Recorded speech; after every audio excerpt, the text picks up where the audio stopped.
할렐루야. 네, 우리 옆에 분들과 사랑의 인사 나누시겠습니다. 오늘 밤에 뵈니 더 반갑습니다.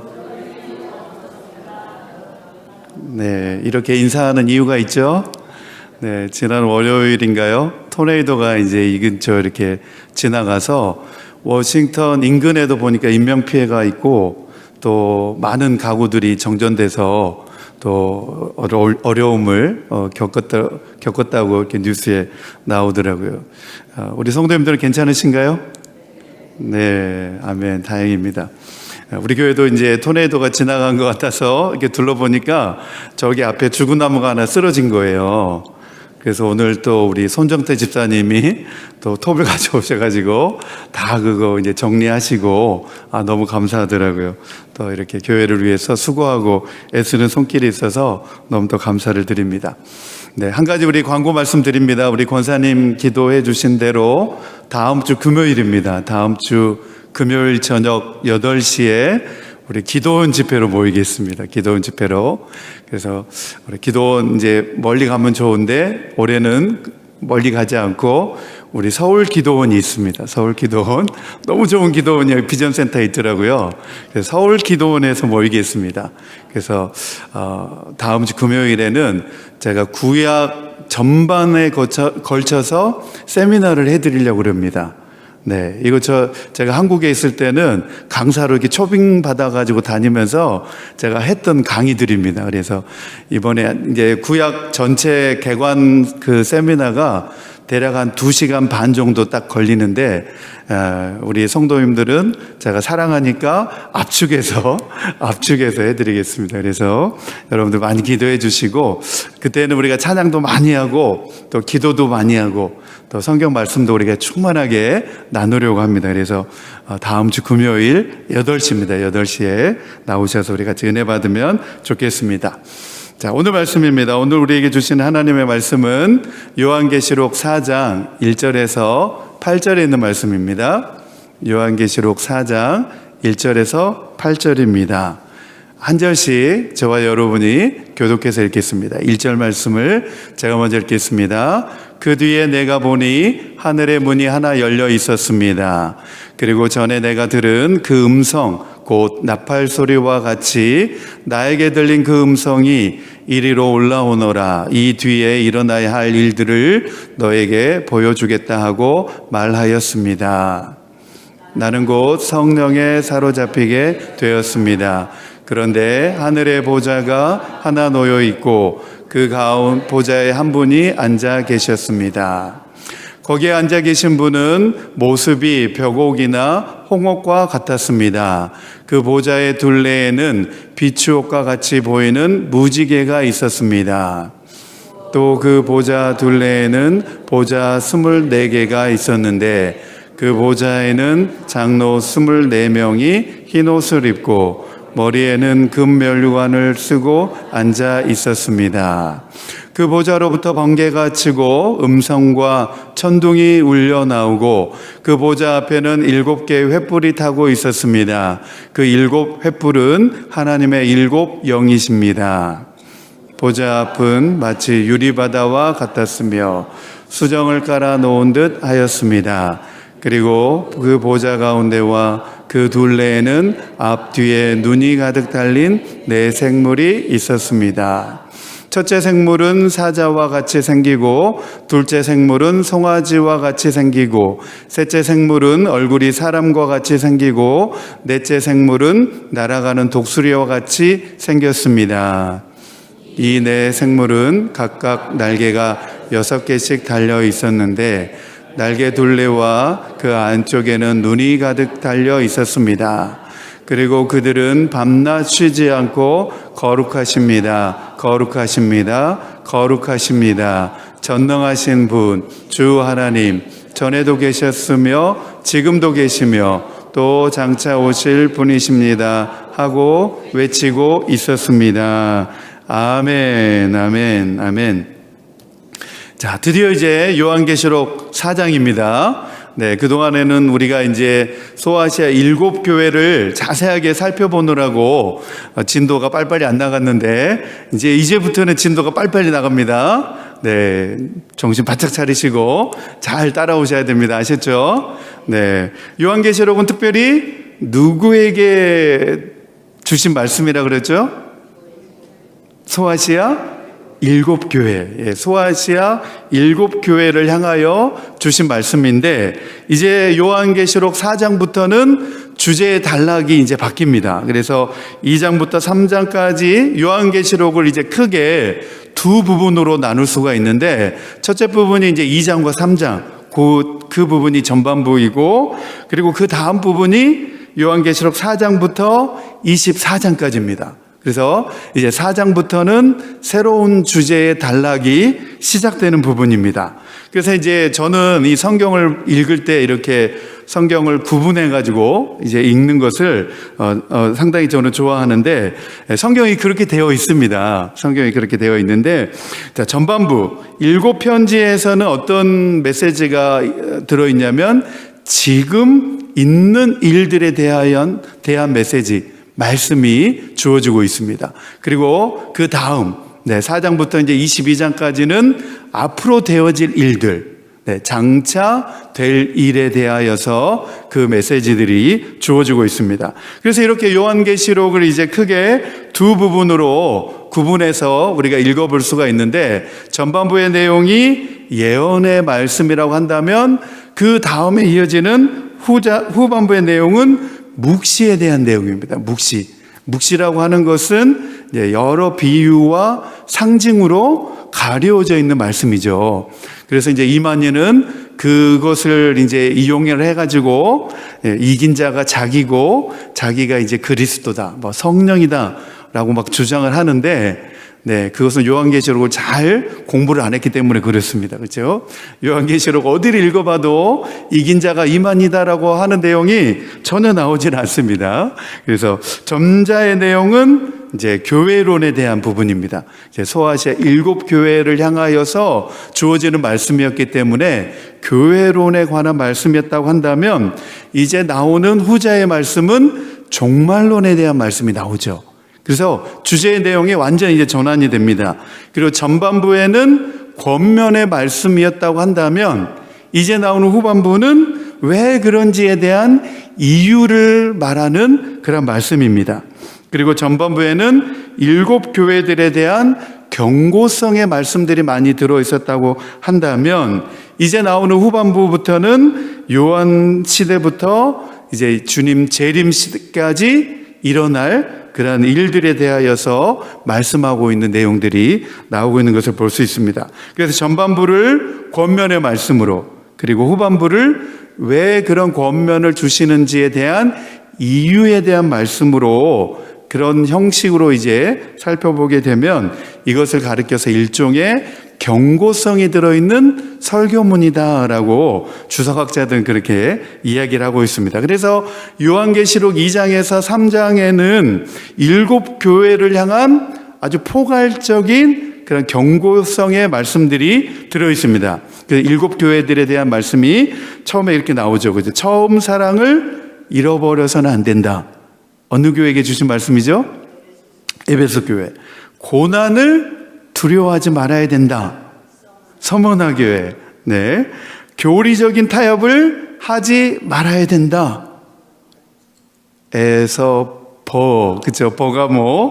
그리고 도덕적인 타협을 거부해야 된다. 두아디라 교회. 그리고 영적인 죽음을 물리쳐야 된다. 사대 교회.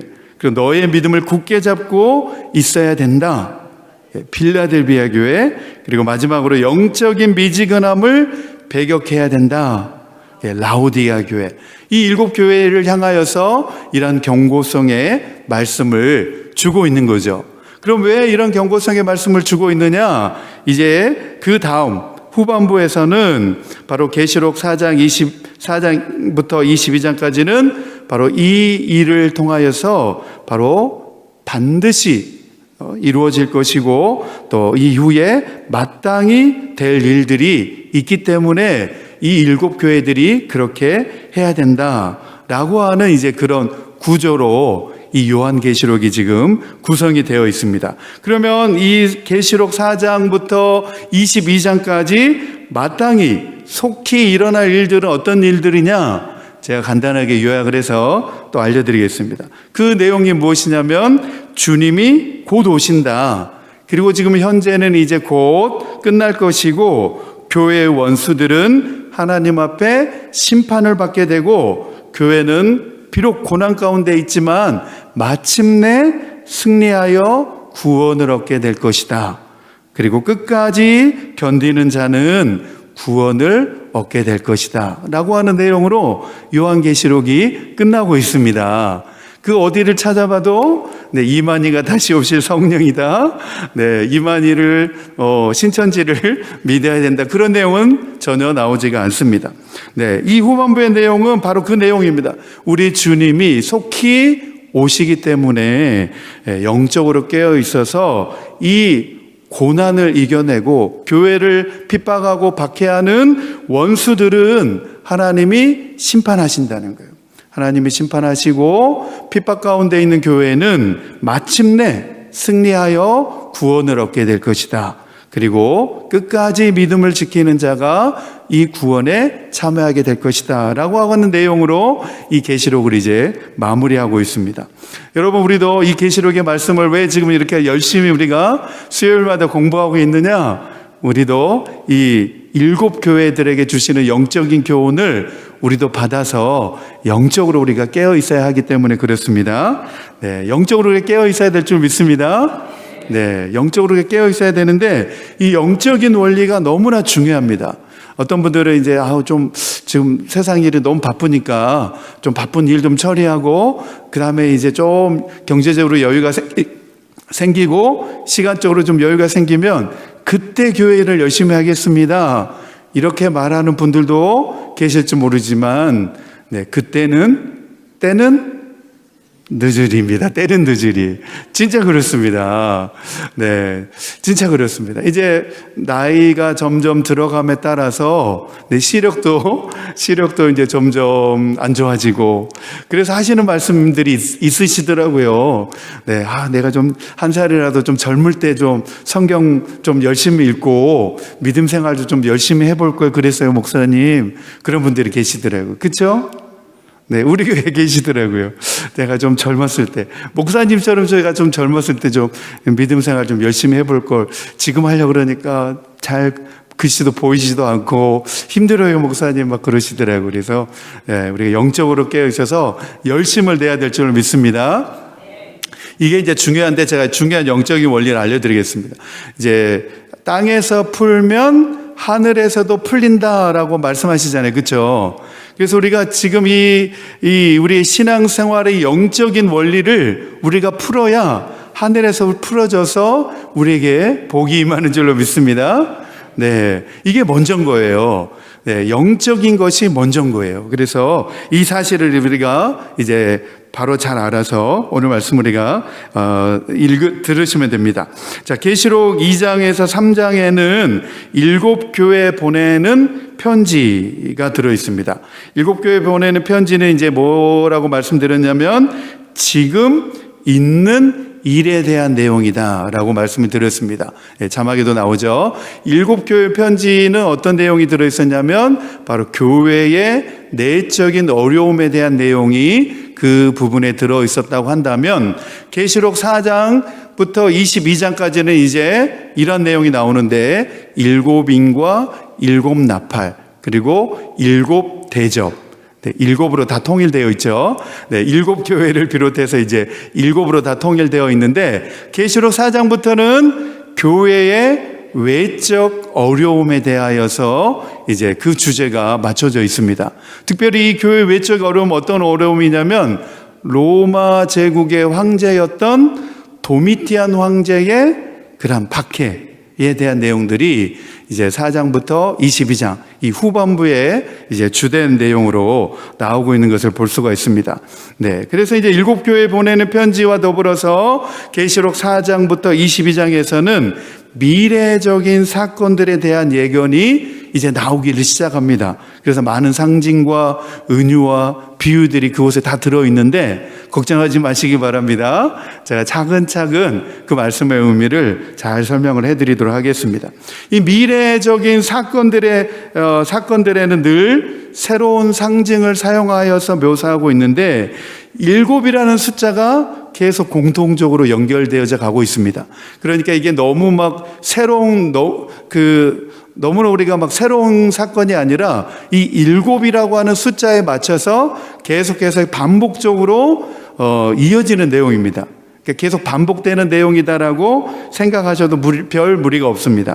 이제 보면 7교회 편지가 2장에서 3장에서 나오게 되고 그 다음부터 이제 7인, 7나팔, 그리고 7대접 이런 것들이 다 공통적으로 반복되어지는 내용들입니다. 그 속에서 메시지는 동일하게 이어지고 있는 것을 우리가 살펴볼 수 있습니다. 이것은 무엇을 의미하느냐라면 모든 사건에는 다 하나님이 정해 놓으신 기간이 있다는 거예요. 기간.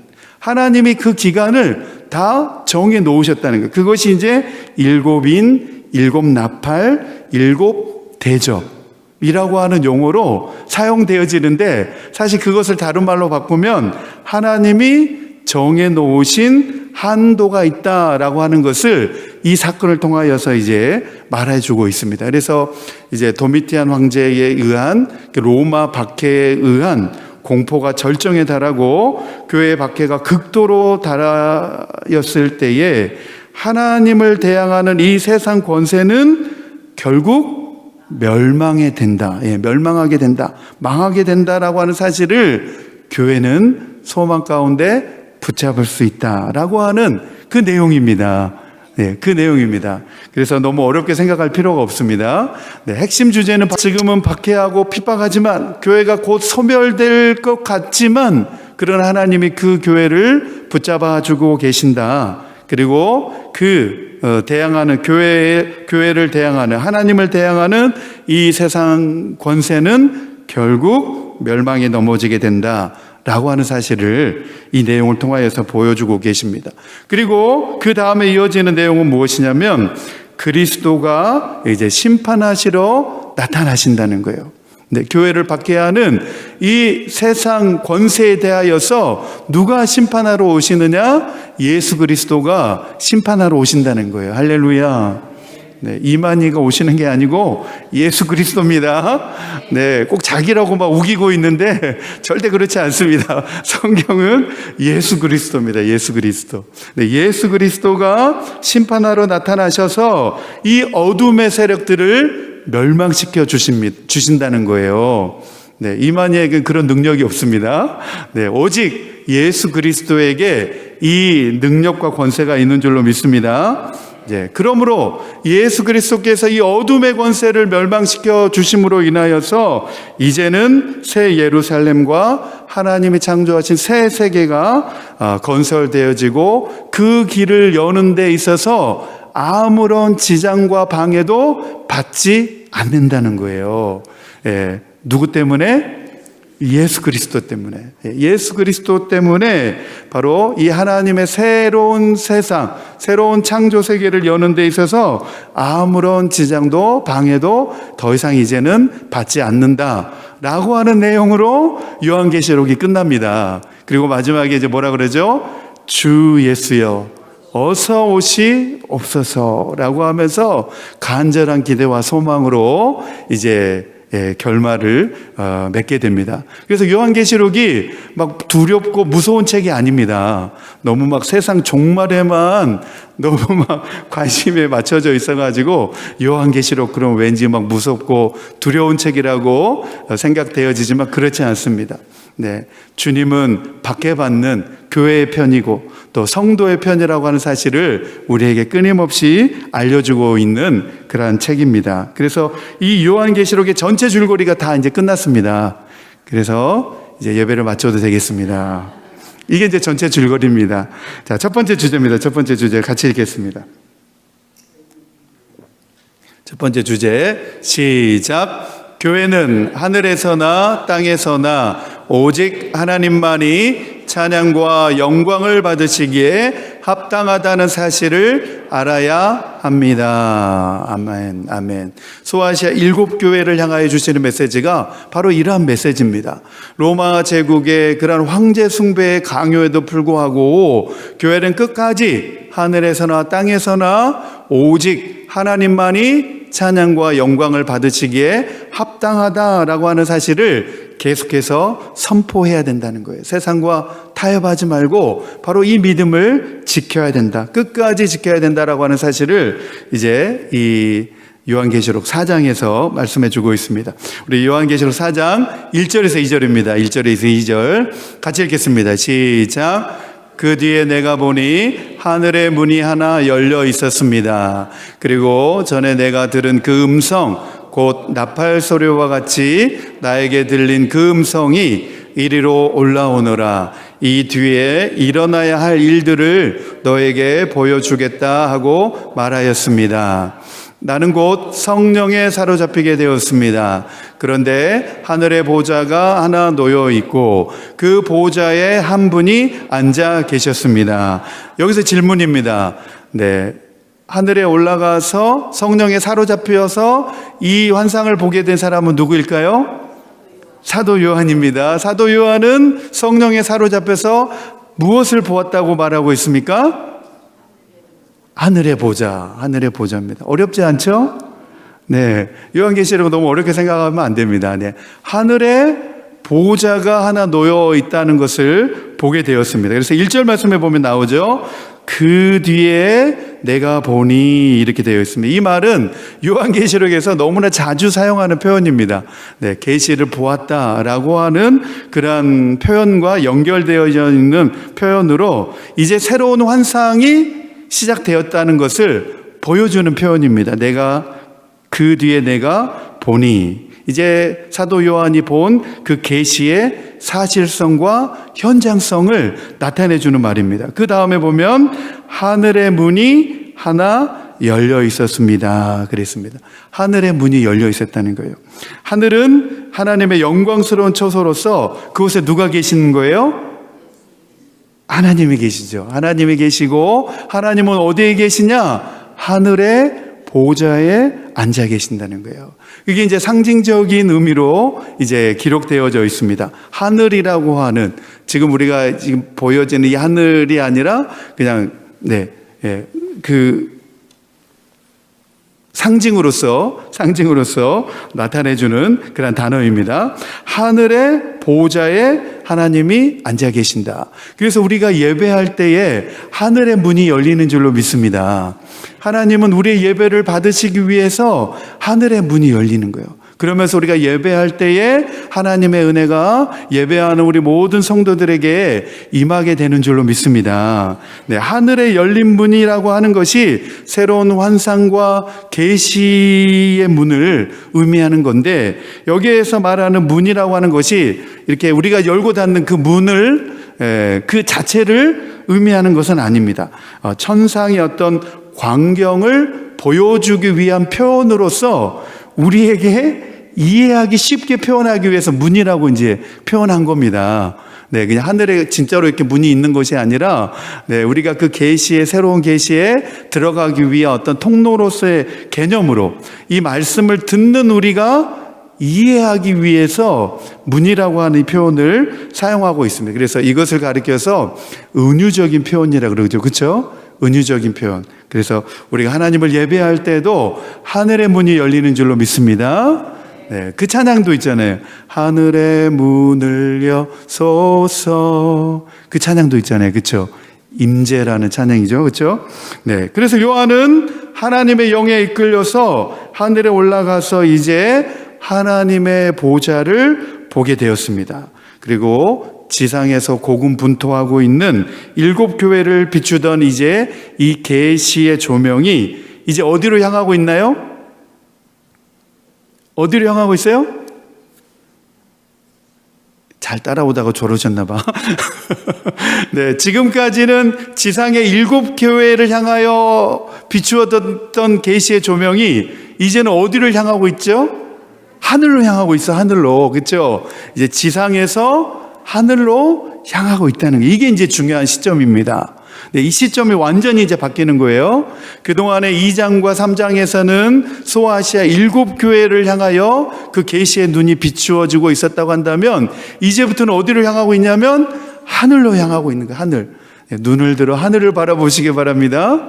네, 지금 하늘을 이제 바라보셔야 되는 거예요. 하늘을 한번 바라보시기 바랍니다. 뭐가 보입니까? 이야, 할렐루야. 영안이 열리셨네. 나는 천장밖에 안 보이는데 하나님 보좌가 바로 보이신다 그러니까 저보다 낫네. 네, 네, 영안이 열리셨네 우리 권사님이. 우리는 눈을 들어 보면 하나님의 보좌가 안 보이잖아요, 그렇죠? 이게 영안이 열리면 보이는데 우리는 안 보이잖아요. 안 보이는 우리를 위해서 요한이 우리에게 지금 말씀해주고 있는 거예요. 하늘을 바라보면 그곳에 하나님의 보좌가 있다는 거예요. 네, 눈에 보이지 않는 우리를 대신해서 요한이 대신 지금 보고 우리에게 지금 알려주는 거예요. 할렐루야. 그래서 우리가 눈을 들어 하늘을 바라보면 무엇이 있다는 거예요? 하나님의 보좌가 있는 거예요. 이것은 이제 믿음의 눈으로 우리가 바라봐야 됩니다. 네, 믿음의 눈으로 바라봐야 됩니다. 그래서 우리는 볼 수 없지만 이제 요한이 보고 우리에게 알려주고 있는 겁니다. 하늘의 보좌를 보여주신 그 의도는 무엇이냐? 여기 이제 중요한 메시지가 있죠. 모든 주권이 누구에게 있다는 거예요? 하나님께 있다는 거예요. 지금 세상에서는 박해와 로마 제국의 온갖 핍박과 권세 가운데 이 지상에서는 모든 교회들이 소아시아 7교회들이 고군분투하고 있지만 이 로마 제국이 곧 지상의 이 교회들을 무너뜨리고 그 교회를 이길 것 같지만 그러나 이 주권은 누구에게 달려 있다는 거예요? 하나님께 달려있다는 게 이게 너무나 중요합니다. 이 사실을 이제 기억하고 돌아가시면 오늘 말씀을 잘 들으신 겁니다. 여러분, 이제 이 말씀이 소아시아 7교회에 주신 말씀이기도 하지만 오늘을 살아가는 우리 교회에도 주시는 말씀인 줄로 믿습니다. 네, 우리 교회가 문 닫지 않고 존재할 수 있는 근거는 누구에게 있다는 겁니까? 하나님께 있다는 겁니다. 이 사실을 우리가 믿음으로 인정하며 나가야 돼요. 여러분, 이제 코로나가 되면서 들려지는 이야기들이 많은 교회들이 문을 닫았다라고 하는 안타까운 이야기들을, 소식들을 우리가 듣게 되지 않습니까? 그 코로나를 지나오면서도 우리 교회는 문 닫지 않고 지금 더 부흥하고 있어요. 할렐루야. 네, 이 사실을 우리가 반드시 알아야 되는데 바로 우리 교회가 계속해서 유지되어지고 지탱되어질 수 있는 비결은 어디에 있느냐? 바로 하나님의 주권을 우리가 절대적으로 인정하고 의지하며 나아가야 된다는 것입니다. 네, 하나님의 주권을 우리가 인정하며 나아가야 된다는 겁니다.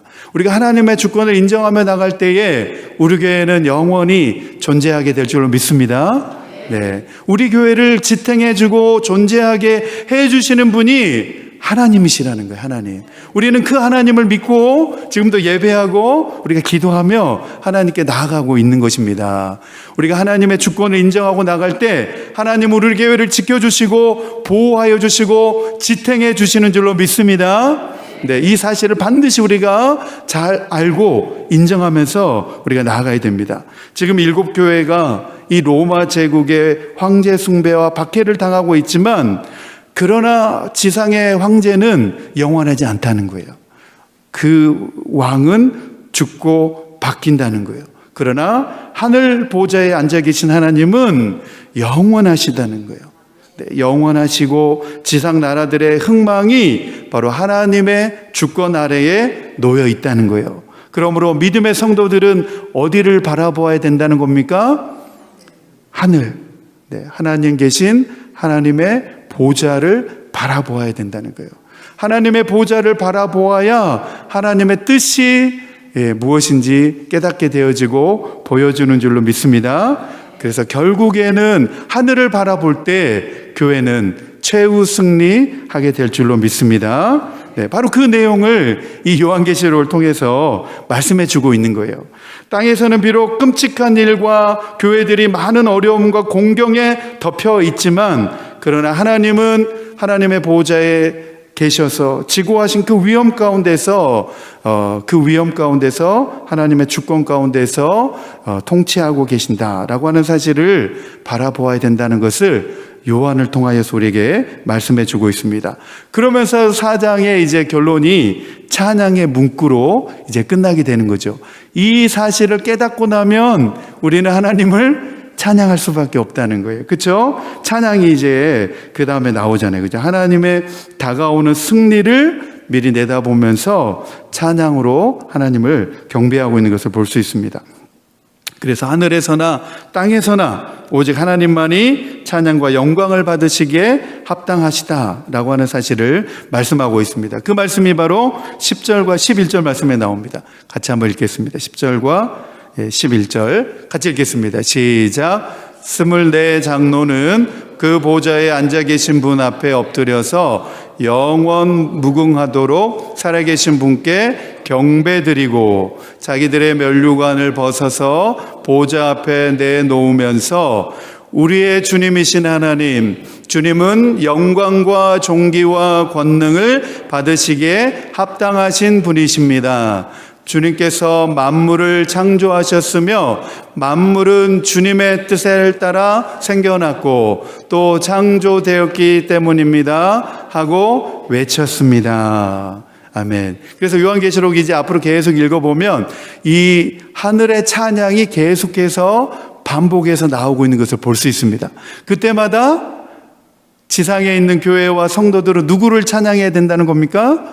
하나님이 하실 일들을 기대하고 바라보면서 하나님을 찬양해야 된다는 거예요. 오직 하나님만이 주님이시고 영원토록 살아계신 하나님께만 경배를 드려야 된다는 사실을 계시록에서 계속해서 반복적으로 말씀해주고 있습니다. 이 10절 말씀에 보면 이제 24 장로라는 표현이 나오죠. 장로라고 하는 표현이 지금 오늘날 우리 교회 장로님들을 말하는 게 아닙니다. 성도를 말하는 것이 아니라 천사와 같은 존재인데 여기에 이제 숨은 상징들이 들어 있습니다. 24라고 하는 이 숫자에는 12 곱하기 2 그렇죠? 12 곱하기 2 하늘의 고대의 이 페르시아와 바벨론의 이 사상에 의하면 12별자리를 상징합니다. 12별자리를 상징하는데 이 12별자리가 좌편과 우편에 있기 때문에 24가 되는 겁니다. 24. 그래서 24 이 천사 같은 존재들도 누구를 찬양한다는 거예요? 하나님을 찬양한다는 거예요. 그래서 이것이 어떤 종교적인 의미에서 별자리 숭배를 의미하는 것이 아니라 하늘의 별자리들도 이 천상을 지으신 누구를 찬양한다는 거예요? 하나님을 찬양한다는 거예요. 이 좌우편에 있는 별자리도 하나님을 찬양하기 때문에 지상에 있는 교회와 성도들은 하나님만 찬양해야 된다. 로마 제국의 도미티안 황제 같은 황제를 숭배할 것이 아니라 모든 주권을 가지고 지금도 역사 가운데 섭리하고 통치하고 계시는 하나님을 찬양해야 된다라고 하는 말씀이 오늘 요한계시록 4장의 말씀입니다. 어렵지 않죠? 바로 그 말씀입니다. 자, 이제 오늘 우리 말씀을 이제 정리를 해보면 우리 교회도 지금까지 이제 걸어오면서 많은 어려움과 또 고난을 거쳐오지 않았습니까? 우리 교회가 걸어온 발자취를 보더라도 많은 어려움도 있었고 또 힘든 일도 있었지만 그러나 하나님의 주권적인 섭리와 통치하심 가운데서 오늘에 이르기까지 우리 교회를 지켜주시고 보호하여 주신 줄로 믿습니다. 우리 교회는 하나님의 통치 가운데 있습니다. 하나님의 주권 아래에 있습니다 라고 늘 우리는 인정하며 우리가 하나님 앞에 영광을 올려드려야 될 줄로 믿습니다.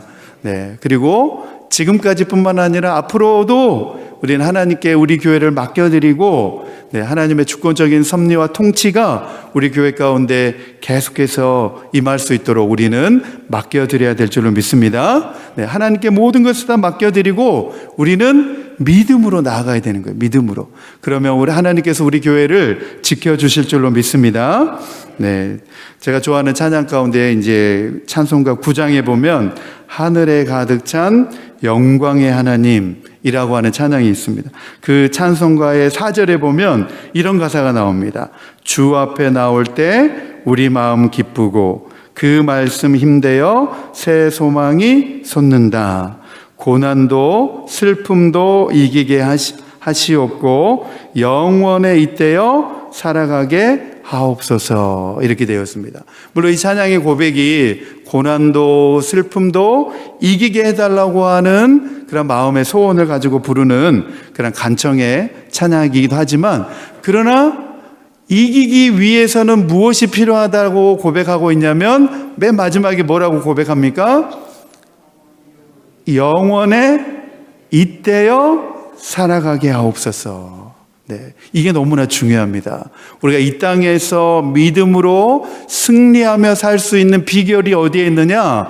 바로 하나님 나라의 그 영원에 잇대어 살아갈 때, 살아가야 할 때 우리가 최후 승리를 얻게 되는 줄로 믿습니다.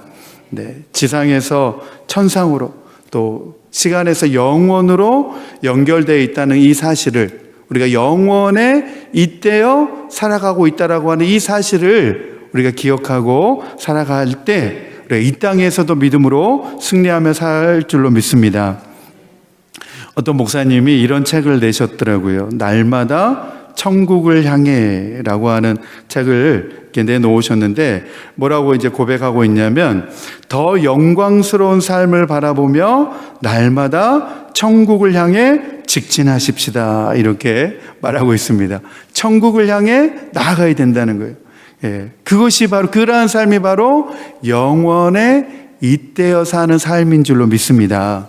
네. 그러면서 목사님이 뭐라고 고백하고 있냐면, 이 땅의 삶은 길 위에 사는 삶이고 중요한 곳은 목적지라는 거예요. 목적지.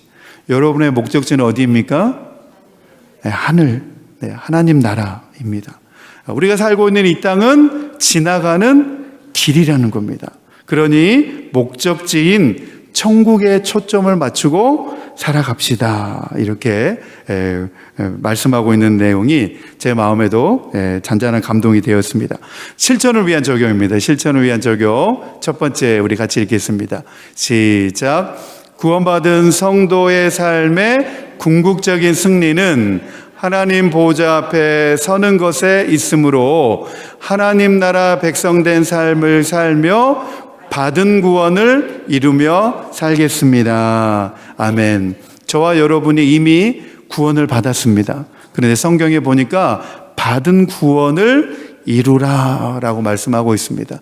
우리는 천국을 바라보면서 우리가 받은 구원을 이루며 살아야 될 줄로 믿습니다. 네, 두 번째입니다. 두 번째. 시작. 신앙인으로서 고난도 슬픔도 이길 수 있는 비결은 우리의 삶이 하나님 나라에 영원에 잇대어 있다는 사실을 기억하고 믿음으로 고백하며 살겠습니다. 아멘. 그 삶이 뭐냐? 천국을 소망하며 사는 거예요.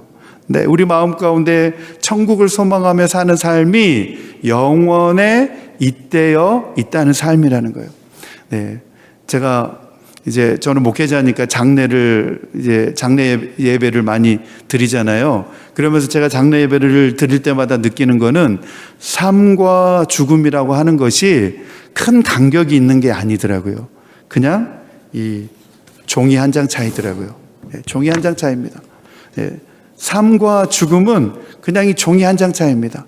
네, 우리가 지금도 우리 영원에 잇대어 지금 우리가 살아가고 있다고 하는 이 사실을 우리 기억하고 우리 최후 승리 가운데 살아갈 수 있는 저와 여러분 되길 소망합니다.